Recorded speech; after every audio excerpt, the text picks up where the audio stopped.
আপনি যাকে বিয়ে করছেন এটাকে শুধু আপনি বউ মনে করেন, কি মনে করেন? ওয়াইফ মনে করেন।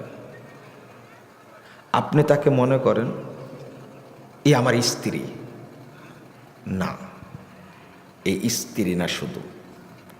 আল্লাহু আকবার। প্রথম মনে করবেন অমিন আয়াতিহি আন খালাকা লাকুম মিন আনফুসিকুম আজওয়াজা লিতাসকুনু ইলাইহা, সূরা রুম 21 নম্বর আয়াত।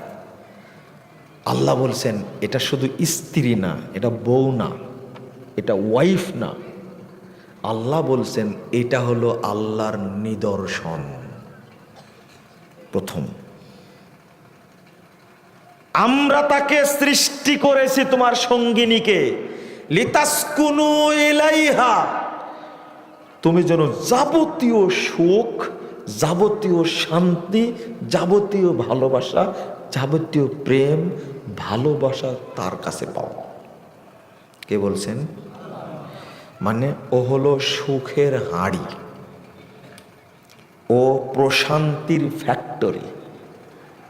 শুধু না, ও হলো বরকতের খনি, ও হলো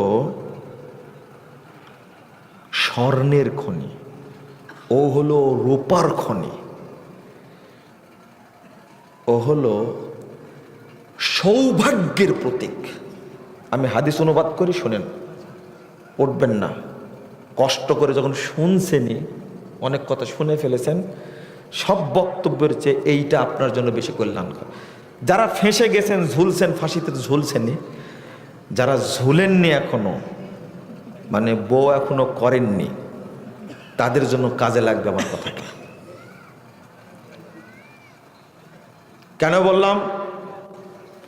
2274 নম্বর হাদিস তাবরানী আওসাতের মধ্যে এসেছে, মুহাম্মদুর রাসূলুল্লাহ সাল্লাল্লাহু আলাইহি সাল্লাম একদিন বলছেন, এদিকে তাকান, আল্লাহ রাসূল সাল্লাল্লাহু আলাইহি সাল্লাম বলছেন বউ কি জিনিস দেখেন।